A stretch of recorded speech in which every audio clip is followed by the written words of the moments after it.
नाज़रीन आदाब, न्यूज़ 18 उर्दू में आपका इस्तकबाल है। मैं हूं विसाल आजम और आप देख रहे हैं खबर खास में आज हम फिर से बात उसी हादसे को लेकर करेंगे कि आखिर एक रोज़ कबल चेन्नई में क्या हुआ, कैसे हुआ और क्यों वीवीआईपी हेलीकॉप्टर्स के साथ इस तरह के मामले पेश आए। और चूंकि एक नहीं कई जानें ज़ाया हो गई, 13 बहुत ही कीमती जानें अब इस दुनिया में नहीं है।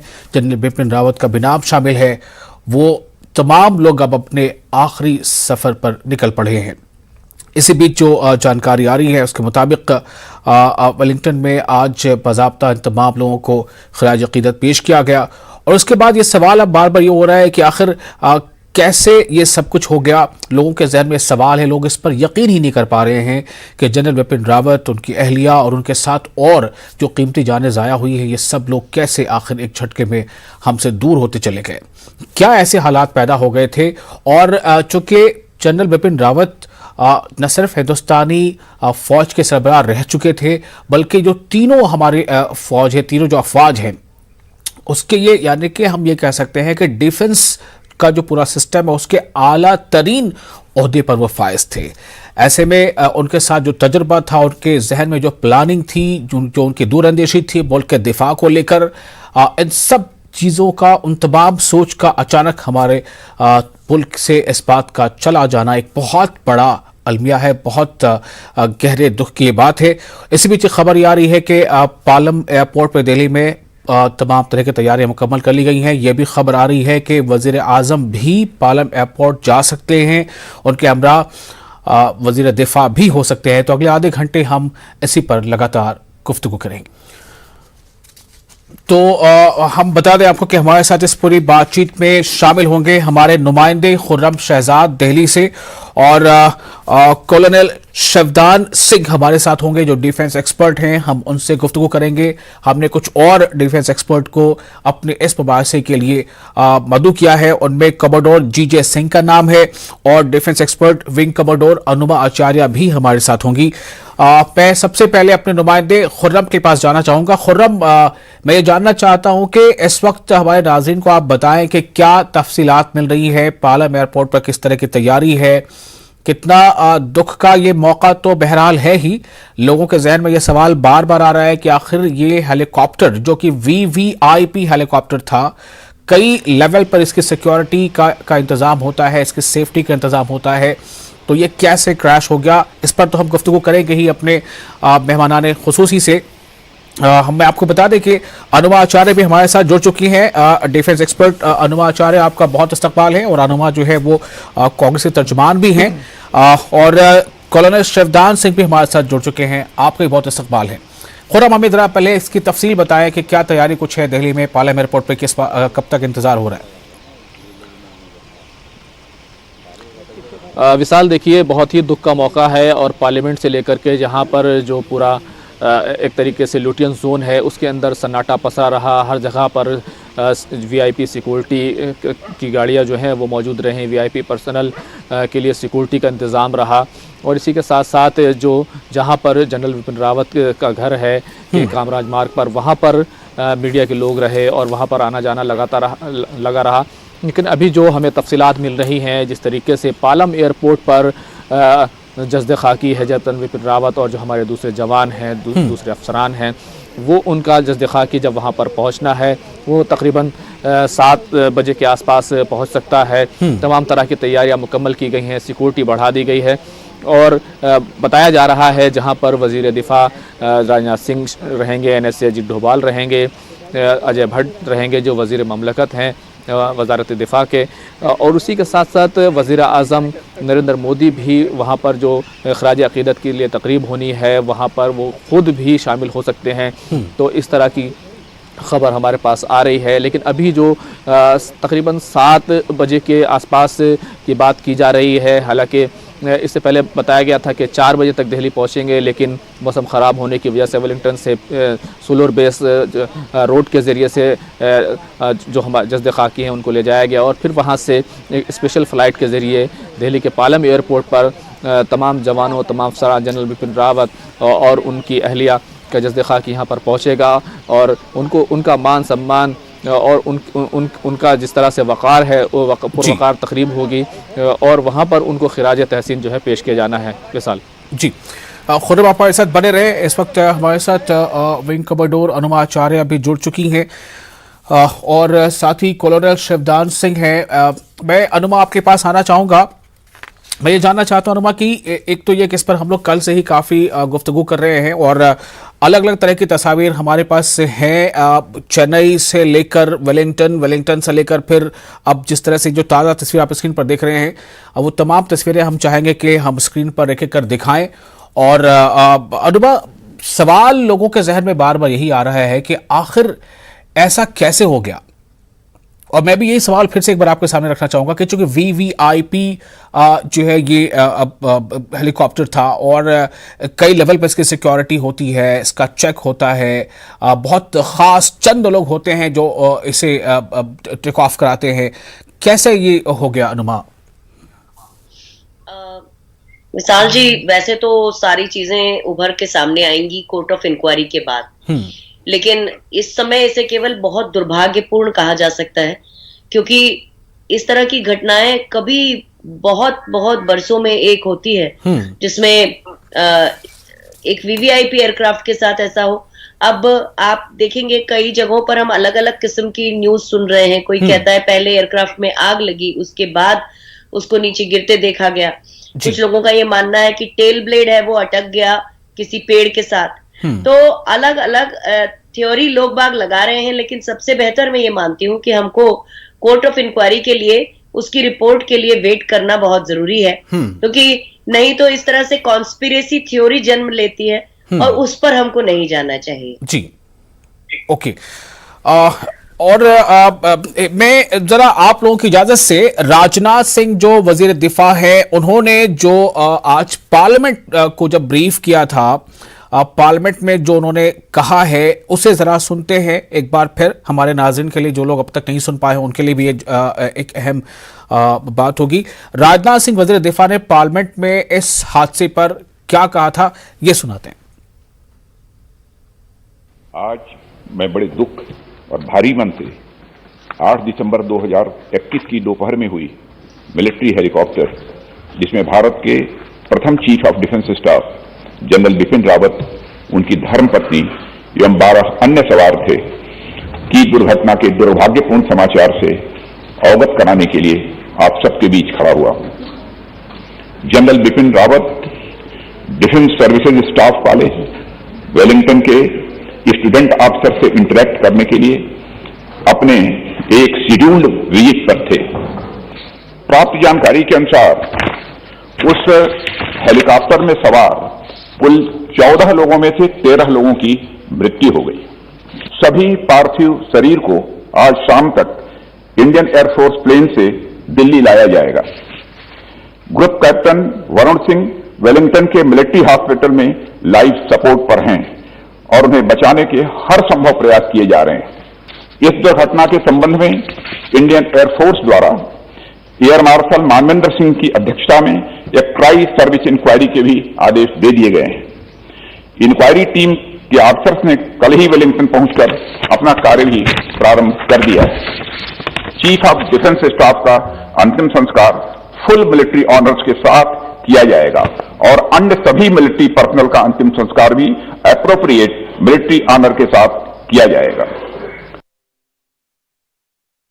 तो ये वजीर दिफा राजनाथ सिंह ने जब आज पार्लियामेंट में अपने तौर पर ये जानकारी रखी, हालांकि बहुत ये ब्रीफ था, बहुत कम शब्दों में ये पूरी बात रखने की कोशिश की गई थी, लेकिन बार बार एक सवाल ये हो रहा है कि उस हादसे के बाद तो जो कुछ किया जाना है वो बिल्कुल पूरे एजाज व इकराम के साथ होगा, लेकिन इस हादसे पर ही लोग जो है वो उसको लोग समझ नहीं पा रहे कि कैसा ऐसे हो गया। हमारे साथ कॉलोनल शिवदान सिंह जुड़ चुके हैं। कॉलोनल, मैं ये जानना चाहता हूं कि इतना बड़ा ये ओहदा, हमारे भारत इतने बड़े देश के दिफा के शोबे का सबसे बड़ा ओहदा, उसके सबसे बड़े ओहदे पर फायज जनरल बिपिन रावत, एक हेलीकॉप्टर क्रैश में इस तरह से उनका चला जाना, उनके साथ और 13 कीमती जाने, 12 कीमती जाने का चले जाना, कैसे इस पर हम रिएक्ट कर पा रहे हैं? ये बड़े दुर्भाग्य की बात है। और भारत के शीर्षतम सैनिक अधिकारी जो तीनों सेनाओं के मुख्य हैं, उनका इस तरह से उनकी आकस्मिक मृत्यु हो जाना और इस प्रकार से हेलीकॉप्टर का क्रैश होना, ये सब तरह की बातें जो हैं एक भारतवासी को दुखी करने के लिए पर्याप्त हैं। मगर यहां पर हमें यह सोचना चाहिए इस वक्त जी, जो हमारे जिनको जाना था वो चले गए, मगर ये किस प्रकार हुआ है? क्या इसमें टेक्निकल फॉल्ट थी या इसमें कोई और सबोटाज की एक्टिविटी की गई है? यदि सबोटाज हुआ है तो हमारे देश के लिए बड़े दुर्भाग्यपूर्ण बात है जी। इससे देश का मनोबल प्रभावित होगा। इसका लोग अपने ऊपर ये सोचेंगे कि दुश्मन यहां तक रिएक्ट कर सकता है। और आजकल इलेक्ट्रॉनिक के युग में कुछ भी पॉसिबल है कहीं पर भी जी।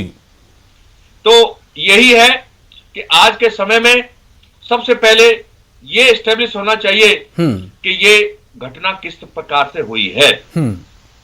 और ये जो तस्वीरें लगातार हम अपने स्क्रीन पर दिखा रहे हैं, इन तस्वीरों में कल के वो सारी चीजें हैं। जो आज की एक तस्वीर है जो आपने पहले भी दिखाई थी, फिर हम उसे अपने नाज़रीन को दिखाएंगे। जो तस्वीर तो कल की ही है, लेकिन वो बाद में ये तस्वीर आई कि जिसमें दिखाया जा रहा है कि हादसे से ठीक पहले हेलीकॉप्टर किस तरह से वो उड़ता हुआ और बिल्कुल जंगलों में, पहाड़ियों से करीब होता चला जा रहा है और ऐसा लगता है कि वो अचानक बादलों में गुम हो गया। और वहाँ कुछ लोग कुछ दूरी पर होते हैं जो एक शोर सा सुनते हैं, दौड़कर वो आगे जाते हैं। तो इसको लेकर एक सवाल बार बार उठ रहा है, जैसा अभी विंग कमांडर अनुमाचार्य ने बताया कि सब कुछ बेहतर है, हर तरह की सिक्योरिटी, सेफ्टी, लेकिन जो होना था उसे शायद रोका नहीं जा सकता था और इसलिए ऐसा हो गया। लेकिन यह भी एक बहुत अहम बात है जो कर्नल शिवदान कह रहे हैं कि यह बहुत जरूरी है कि असरटेन हो कि एक्चुअली हुआ कैसे। कमांडर जीजे सिंह हमारे साथ मौजूद हैं। जीजे सिंह साहब, कितना अहम है इसका पता लग पाना और जल्द पता लग पाना कि मुल्क के शोबा जो दिफा का शोबा है उसके सबसे आला तरीन ओहदे पर फायज सीडीएस, जो कि पहले सीडीएस थे, वो इस तरह से उनकी हलाकत हो जाती है? देखिए, ये दुखद बात तो है, मगर मैं अपने जितने फ्लाइंग एक्सपीरियंस से मैंने भी पूरे ये सब वीडियोस देखे हैं। कल से इसकी काफी मैंने अपने खुद एनालिसिस किया है। और आज का ये वीडियो जो आप दिखा रहे हैं, मैं आपको ये बताना चाहता हूं कि इस वीडियो को देखने के बाद मुझे ऐसे लग रहा है जी कि ये कोई टेक्निकल ग्लिच, टेक्निकल फॉल्ट हुई है। क्योंकि जब आप उस हेलीकॉप्टर को देखते हैं, और ये भी खबरों में आया है कि वो हेलीकॉप्टर जब लोगों ने देखा तो उसकी स्पीड, जिस स्पीड से वो उसके पंखे घूमते हैं जी, वो नहीं घूम रहे थे और वो स्लोली नीचे की तरफ आ रहा था। और फिर आगे आपने देखा कि फॉग के अंदर, जब बादल के अंदर आया वो, और ऐसे हालात में मैं अपने पर्सनल फ्लाइंग एक्सपीरियंस से कहना चाहता हूं कि क्या होता है कि फ्लाइंग के अंदर एक टर्म हम यूज करते हैं, फ्लेम आउट जी, जिसका मतलब ये होता है कि इंजन जो है वो रिस्पॉन्ड नहीं करता, कुछ उसमें फ्लेम आउट या इंजन रुक जाता है जी, और जो पावर के साथ वो आपको उठा के रखता है, जिसको हम लिफ्ट बोलते हैं, और आगे लेके जाता है, जो थ्रस्ट होती है जी, वो उसकी बिल्कुल जीरो हो जाती है। उस केस के अंदर क्या होता है कि जब आगे नहीं बढ़ता जी, तो जो जहाज का नोज, उसका आगे का हिस्सा होता है, वो नीचे जमीन की तरफ होकर गिरना शुरू हो जाता है। स्टॉल कहते हैं उसको अंग्रेजी के अंदर, स्टॉल कर जाता है।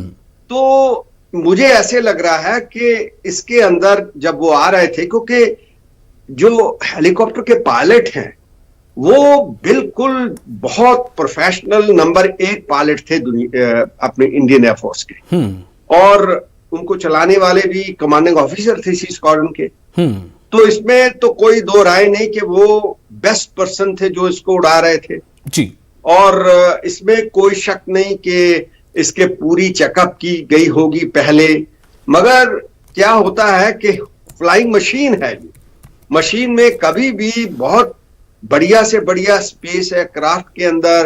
कभी कभी ये जो फ्लाइट्स होती इंटरनेशनल, जिनके अंदर दुनिया के सबसे बड़े जेट्स और सब इंजन को कई बार कंप्यूटराइज तरीकों से चेक किया जाता है, उनमें फॉल्ट आ जाती है जी।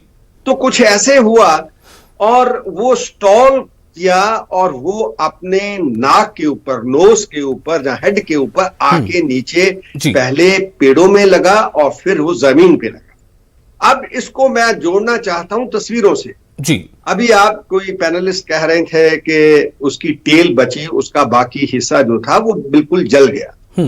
तो पिक्चर जो कल से हम देख रहे हैं कि उसका जो टेल पिछला पोर्शन है, पिछला पंखा है, वो तो ठीक नजर आ रहा है। तो इससे एक बात साफ होती है कि वो अपने सिर के ऊपर गिरा। पीछे का पोर्शन थोड़ा ठीक रहा क्योंकि आगे जब वो गिरा तो पेड़ थे, पहले पेड़ कट गए, फिर वो जोर से जमीन में लगा। जब वो जमीन में लगा तो उसमें एक धमाके की आवाज आई और इसी के साथ दूसरा धमाका हुआ क्योंकि वो इम्पैक्ट के साथ अंदर उसका जो पेट्रोल टैंक था उसको आग लग गई। वो पूरे का पूरा जो उसका बॉडी था वो जल के राख हो गया, जिसके अंदर इतने 13 लोगों की जान चली गई। नहीं तो इतने बड़े हादसे में इतने लोगों की जान नहीं जाती, क्योंकि मैंने भी कई स्टडी किए हैं पहले वाले हेलीकॉप्टर क्रैश। उसके अंदर क्या होता है कि जब कोई ऐसे जहाज में तकनीकी फॉल्ट आती है तो वो बैठ जाता है या फिर उसको आग नहीं लगती, लोग के ऊपर थोड़ी कम इंजरीज होती हैं पर वो सेफ रहते हैं। मगर इस केस के अंदर ये जो आप जीजे सिंह साहब बता रहे हैं ये मतलब क्या हम जैसे आप कह रहे हैं कि इंजन का रिस्पॉन्ड नहीं करना ये एक वजह हो सकती है, लेकिन मैं चाहूंगा कि मैं जो साबिक आर्मी चीफ थे या हैं बल्कि कह लें तो उनका बयान है इसके बारे में, जो आर्मी चीफ जनरल जे सिंह जो साबिक आर्मी चीफ हैं, उनका बयान मैं सुनाना चाहता हूं कि उन्होंने इस हादसे पर और खास तौर से इस हेलीकॉप्टर को लेकर बयान क्या दिया है, जरा सुनते हैं। जनरल बिपिन रावत के आकस्मिक निधन को लेकर हमारे साथ बात करने के लिए पूर्व सेनाध्यक्ष जनरल जे सिंह हैं। सिंह साहब, सबसे पहले जिन परिस्थितियों में अभी देश है, एक तरफ चीन अभी भी कुछ इलाकों में घुसपैठ हो रखी है, पाकिस्तान, अफगानिस्तान के हालात, इन हालातों के बीच में जनरल बिपिन रावत का निधन कितना बड़ा सेटबैक है आर्म्ड फोर्सेस के लिए और देश के लिए? मैं कहना चाहता हूं कि पहले तो हम श्रद्धांजलि देना चाहते हैं सब जो शहीद हुए हैं, क्योंकि ये लाइन ऑफ ड्यूटी में थे, अपनी कोई ड्यूटी करने जा रहे थे और इसलिए सबको हम सलाम करते हैं पूरे फौजों की तरफ से। और मैं पूर्व सेना अध्यक्ष और राज्यपाल अरुणाचल प्रदेश अपनी तरफ से भी श्रद्धांजलि पेश करना चाहता हूं आपके माध्यम से। जी, एकदम अनएक्सपेक्टेड, अचानक सडन ऐसी चीज़ हो जाए तो सबको झटका लगता है। तो हम सबको लगा, हम बिलीव नहीं कर सकते थे कि ये क्या हुआ, और हम यही प्रेयर्स कर रहे थे, भगवान से यही प्रार्थना कर रहे थे कि इनकी जिंदगी बचा दें। लेकिन जो होनी है उसको हम टाल नहीं सकते और हमें एक्सेप्ट करना चाहिए, और उनको हम सलाम करते हैं क्योंकि उनका कार्यकाल बहुत अव्वल दर्जे का था। उन्होंने बहुत सराहनीय काम किए, बहुत इनोवेटिव काम किए, बहुत ओरिजिनल थॉट से एक विजनरी थे। मैं जानता हूं उनको बहुत करीब से, हमारे दोस्त थे, और उनकी धर्मपत्नी भी बहुत अच्छी लेडी थी और वो भी अपनी ड्यूटी करने जा रही थी। Ladies army wife welfare association की इंचार्ज होती हैं, वो प्रेसिडेंट थी, तो वो उनके साथ अपनी ड्यूटी करने की जा रही थी, तो इसलिए उनका भी लाइन ऑफ ड्यूटी में ही देहांत हुआ है। तो मैं समझता हूँ कि ये झटका तो लगा है सबको, पूरे देश को अभी शोक मना रहा है पूरा देश, क्योंकि ऐसा एक हमारा बहुत सबसे अव्वल दर्जे का और सबसे ऊंचे पद का हमारा फौजी जनरल, उसका देहांत हो गया ऐसे बहुत ही बदनसीब तरीके से। सर, वही जहाँ तक बात करें अपने सीमाओं की, तो हमने देखा कि पाकिस्तान की तरफ से अलग चुनौती है, पिछले साल मई के आसपास से ही जो LAC है वहाँ पे टेंशन्स लगातार चल रही है, तो ऐसे में CDS का जो सिटिंग CDS है उनका इस तरह से चले जाना, तो कहीं ना कहीं इसका इम्पैक्ट देशी सिक्योरिटी पर भी पड़ेगा। देखिए, मैं समझता हूँ हमारी फौज जहाँ पे भी है, आर्मी, नेवी, एयरफोर्स, वो सतर्क है, वो अपनी ड्यूटी कर रही है, और उनको भी अफसोस तो बहुत हुआ होगा, शौक भी हुआ होगा, लेकिन अपनी ड्यूटी में उनको कोई कमी नहीं होनी चाहिए उनकी, और ना ही होगी। मुझे पूरी उम्मीद है हम अपने टास्क पूरे करते जाएंगे। तो ये बात अभी और बातचीत ये थोड़ी लंबी है, लेकिन चूंकि हमें वक्त कम है, हमें अपने तमाम लोगों से बात भी करना है। उन्होंने अनुभव आचार्य, मैं आपके पास आ रहा हूं, उनका ये कहना था अपनी इस बातचीत में, उन्होंने कहा कि ये बहुत महफूज, यानी जो IM सीरीज के हेलीकॉप्टर बहुत महफूज है और इसमें सिक्योरिटी के सारे साजो सामान जो है इसमें हेलीकॉप्टर बनाते हैं। इन्होंने कहा कि हिंदुस्तानी फौज कई वर्षों से इसका इस्तेमाल कर रही है, यानी उन्होंने भी कहीं एक तरह से इस पर हैरानी का इजहार किया है। अगले बातचीत में आगे उन्होंने कहा था, लेकिन चूंकि हमसे वक्त थोड़ा कम, इसलिए हम पूरी बातचीत अभी हम नहीं सुना पाए अपने नाज़रीन को। अनुमा, देखिए, इसका जो ब्लैक बॉक्स है एयरक्राफ्ट का, हर एक एयरक्राफ्ट में एक ब्लैक बॉक्स होता है और उसमें सारा कुछ रिकॉर्ड हो जाता है कि उस एयरक्राफ्ट के एक्सीडेंट में क्या हुआ होगा। तो ये ब्लैक बॉक्स उसके स्पॉट पर मिल चुका है और अब जब पड़ताल होगी तो उसमें से सही सच सबका सामने आ जाएगा। ये बात बिल्कुल सही है कि एयरक्राफ्ट बहुत ही रिलायबल है, भरोसेमंद है, लेकिन इस तरह की घटनाएं इसमें कम मिली हैं और ये काफी एडवांस वर्जन था उस एयरक्राफ्ट का जो कुछ साल पहले ही सेना में आया है। वैसे मी-17 का अलग अलग वर्जन जो है वो 1970 के बाद से उड़ते आ रहे हैं, लेकिन ये जो एडवांस वर्जन जिसमें वो खुद थे जनरल विपिन रावत, वो बहुत ही एडवांस वर्जन था उसका। और ब्लैक बॉक्स चूंकि रिकवर हो चुका है, हम थोड़ा समय अगर इंतजार करें तो हम उसकी सारी जो रिपोर्ट्स है वो सब सामने आएंगी और हमें ये कयास लगाने के बजाय हम जान सकेंगे कि एग्जैक्टली क्या हो रहा है। बिल्कुल, इसमें कोई दो राय नहीं है। मैं इसी भी जैसा अपडेट लेना चाहूंगा अपने नुमाइंदे खुर्रम से। खुर्रम, क्या कुछ जानकारी मिल पा रही है पालम एयरपोर्ट पे इस वक्त क्या कुछ चल रहा है और किस वक्त, क्या वो वक्त होगा जब जसद खाकी वहां पहुंच चुकी होगी और वजीर आजम के भी वहां पहुंचने की बात आ रही है, वजीर दिफा की वहां पहुंचने की बात आ रही है? खुर्रम, देखिए विशाल, अभी जो जानकारी आ रही है, जो मालूमात हासिल हो रही हैं, उसके मुताबिक जो मीडिया के नुमाइंदे हैं उनको 7 बजे के करीब पालम एयरपोर्ट बुलाया गया है। यानी कि ये मामला जो है, यानी उनका जस्द खाकी है, वो जो तकरीब होनी है, उनके जो यहाँ दिल्ली पहुँचना है, उसमें थोड़ी सी और देरी, आधा घंटे की देरी हो सकती है, लेकिन 7 से 8 बजे के बीच में उम्मीद की जा रही है कि जो जस्द खाकी हैं वो यहाँ पर पहुँच जाएंगे। और एक इम्पॉर्टेंट बात यह है कि जिस तरीके से ये पूरा हादसा हुआ और जिस तरह का क्रैश था, उसमें जिस तरह से तमाम जो हमारे जवान हैं, अफसर हैं और हमारे फौजी हैं, उनकी जिस तरीके से उनके जज्द खाकी पूरी तरीके से झुलस गया है, तो उसमें पहचान के लिए ये कहा जा रहा है कि पॉजिटिव पहचान होगी, उसके बाद ही जो जज्द खाकी हैं वो उनके आइज़ा को, अकारिब को, फिर वो उनको सौंपे जाएंगे। तो ये तमाम चीज़ें हो रही हैं, तैयारी पूरी है और अब सिर्फ पालम एयरपोर्ट पर इंतज़ार किया जा रहा है।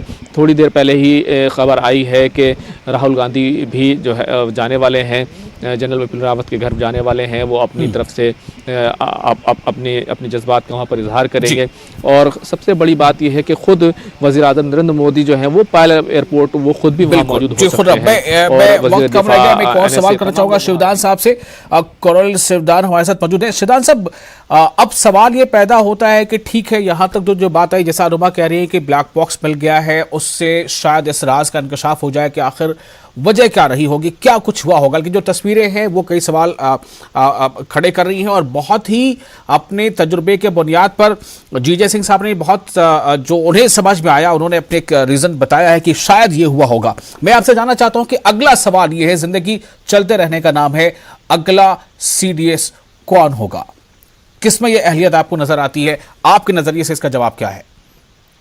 देखिए, ये कहना बहुत मुश्किल है क्योंकि तीनों चीफ इस वक्त नए हैं, पिछले ज्यादा उनका समय नहीं हुआ अपने पद के ऊपर जी।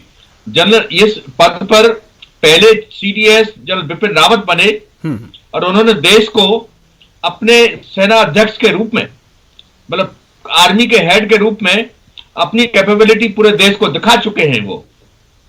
तो इसलिए उनका गवर्नमेंट ने सिलेक्शन किया और उसको पद पर आसीन किया जी। अब इन तीनों में से ही गवर्नमेंट सेलेक्ट करेगी, क्योंकि ये तीनों अपने अपने शीर्ष पद पर हैं, हाईएस्ट पद पर हैं, तो इन तीनों में से ही इनमें से एक होगा और आई एम वेरी श्योर कि गवर्नमेंट जल्दी ही इसका अनाउंसमेंट करेगी। जीजे सिंह साहब, आपको क्या लग रहा है? देखिए, ये जो हमारे नेवी के चीफ है, उन्होंने 30 नवंबर को सिर्फ 8-9 दिन पहले टेक ओवर किया है। जो एयरफोर्स के हैं उन्होंने अक्टूबर में किया था, कोई 2 महीने की बात है। इन तीनों में से सबसे ज्यादा सीनियर जो है वो नरवाने साहब हैं जी। और नरवणे साहब जो हैं ये अपने पद के ऊपर पिछले 2-2.5 साल से रहे हैं। इनका एसोसिएशन जो थी अपने रावत साहब के साथ बहुत क्लोज थी।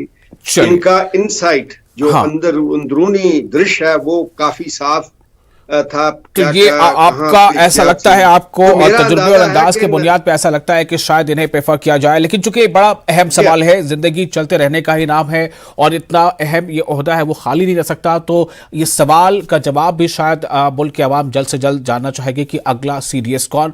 फिलहाल हम आप तमाम मेहमानों का बहुत शुक्रिया अदा करते हैं, आपने अपना वक्त दिया, और नाज़रीन आपका भी शुक्रिया न्यूज़ 18 उर्दू के इस खास प्रोग्राम में अपना वक्त देने के लिए। मुझे दीजिए इजाजत, अदा।